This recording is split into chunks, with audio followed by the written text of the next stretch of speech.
Michelangelo is one of the greatest artists in history, a painter, sculptor, architect, and poet, a genius. But how does a genius cope with the challenges of getting old? I'm Sarah Vowles, and welcome to my corner.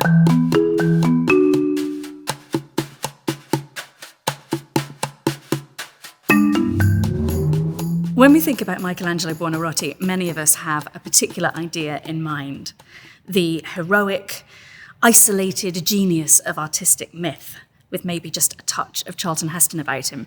People think about works like the David or the Sistine Chapel ceiling, but Michelangelo made these works in a period of just 11 years, when he was in his late 20s and his early 30s, and there is so much more to the story. He died when he was almost 89 years old, and he was working right up until the very end. And that is part of the reason why the British Museum is putting on an exhibition called Michelangelo, The Last Decades. And this is looking at the final 30 years of Michelangelo's life, when he was busier than he'd ever been before. This covers the period from 1534, when he moves to Rome, until his death in 1564. It's a celebration of innovation and creativity between the ages of 60 and 90. And we hope that it would also give people more of a sense of Michelangelo himself as a person, and give them an opportunity to see how he faces up to the challenges that come to all of us as we get older in life. Today, I'm going to show you 3 drawings from the exhibition, which I think, in various different ways, give us a glimpse of Michelangelo the man at this period of his life. This is the Fall of Phaeton, a drawing which was made for Tommaso da Cavalieri, who was a friend of Michelangelo's that he met in 1532. Michelangelo was quite a bit older than Tommaso. Tommaso was probably in his late teens or early 20s when they met. Michelangelo was in his 50s. But they remained friends for the rest of Michelangelo's life. And this is a glimpse of the early stages of their friendship. It's a scene from the Greek myth of Phaeton, who is the mortal son of the sun god Helios. And Phaeton comes to his father saying, "Please, can I drive the chariot of the sun across the sky to prove to everyone that you really are my father?" And Helios tries to talk him out of it and says, "Even I have trouble controlling these horses. You are mortal. You don't have a chance." But Phaeton keeps asking. And eventually Helios gives in. And of course, it's a complete disaster. Phaeton loses control of the horses that draw the chariot, and the chariot rockets around between the sky and the earth, and eventually Zeus is forced to use a thunderbolt to pull him out of the skies. And this is what we see here. Here at the top you have Zeus, and here in the middle is Phaeton with the chariot and the horses falling out of the sky, these amazing tumbling figures. At the bottom here you have the river god, said to be the god of the river Po, which is where Phaeton was sometimes thought to have fallen, and Phaeton's sisters who are weeping and being turned into poplar trees. And in the background, just here, is his cousin Cygnus, who ends up being turned into a swan, because the Greek myths are big on collateral damage. Why is Michelangelo making a drawing like this, so highly refined, so beautiful, so finished, for Tommaso da Cavalieri?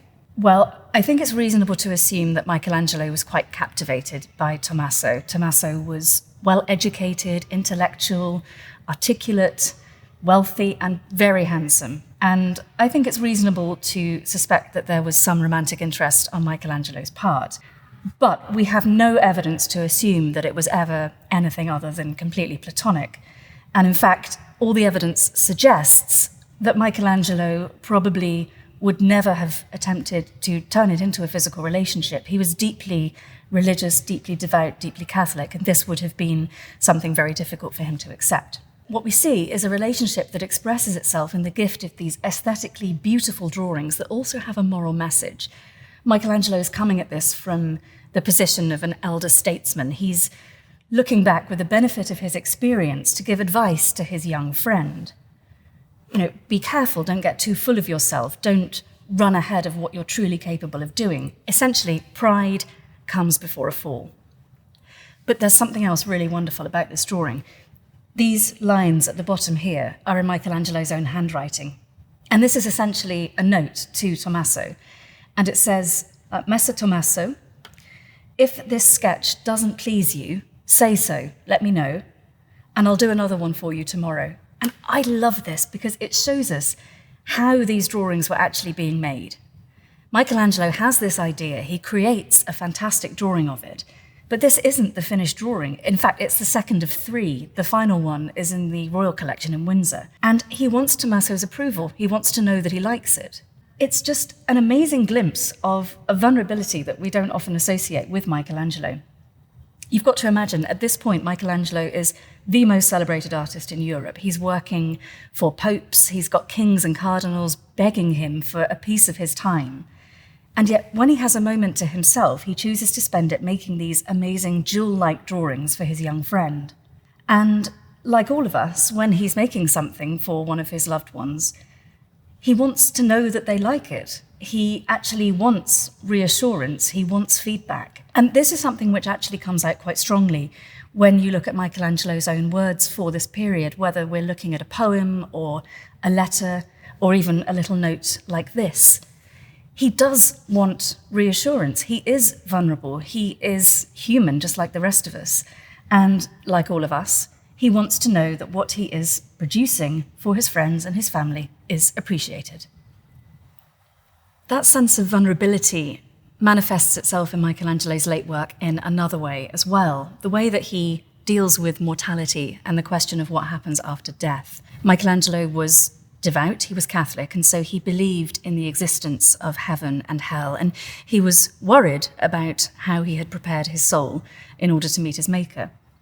This drawing is one of a series that he made probably in the last 10 years or so of his life when he was in his 80s, and it shows him exploring the theme of the crucifixion, the moment at which Christ gives up his life in order to redeem humanity.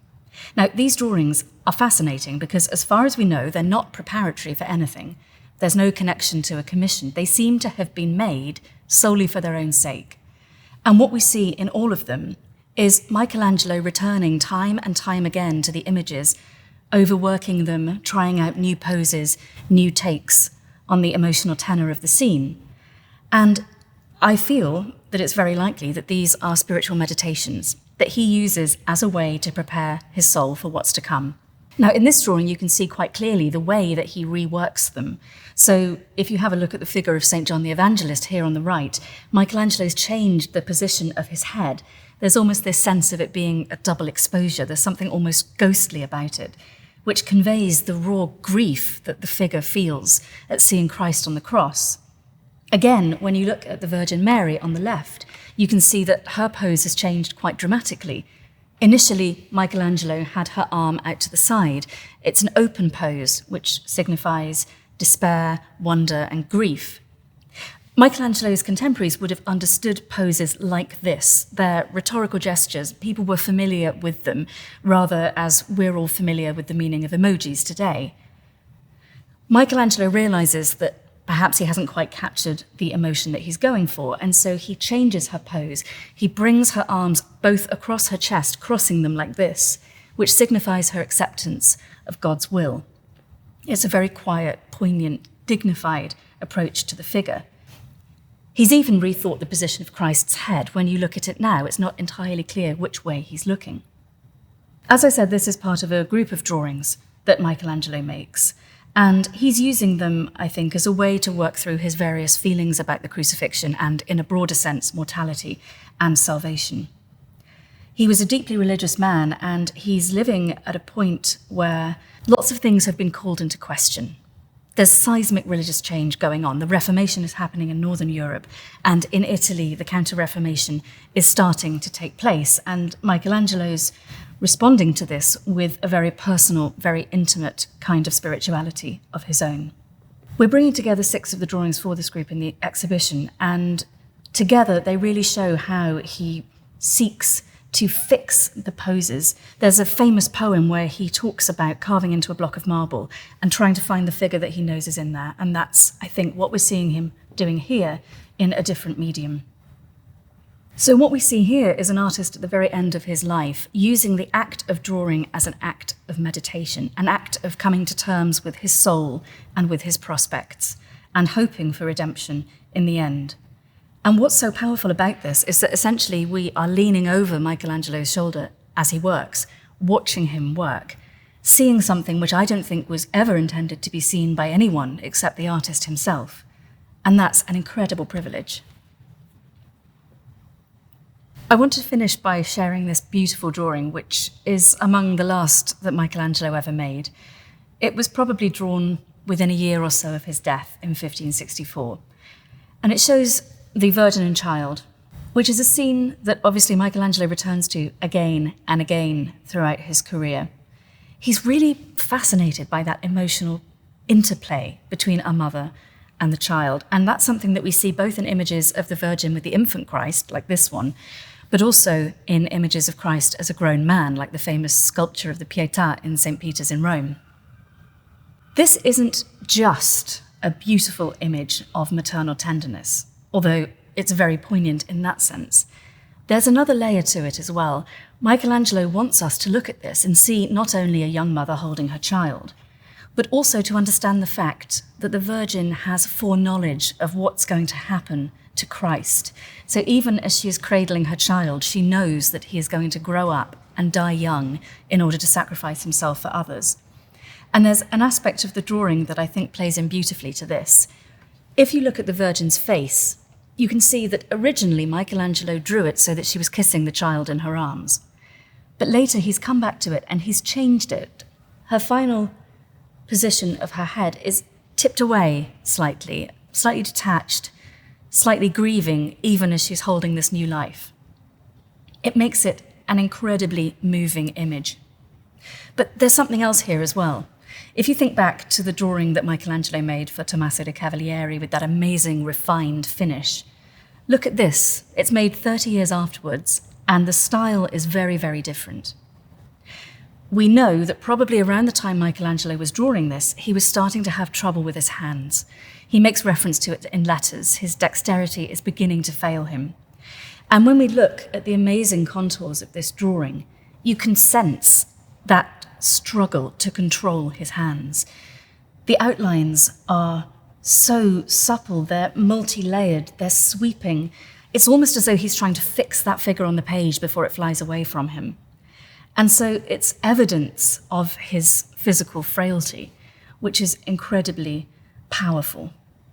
Now, it's not just a wonderful drawing because it's a gorgeous image of a mother with her child, or because of what it tells us about the Christian belief that Christ will later sacrifice himself, or even about the fact that we can see the physical traces of Michelangelo's growing age in this drawing. But it also shows his immense drive, that restless, relentless need to keep creating, even at the end of his life. We know, for example, that he was working on one of his sculptures, the Rondinini Pietà, just days before he died.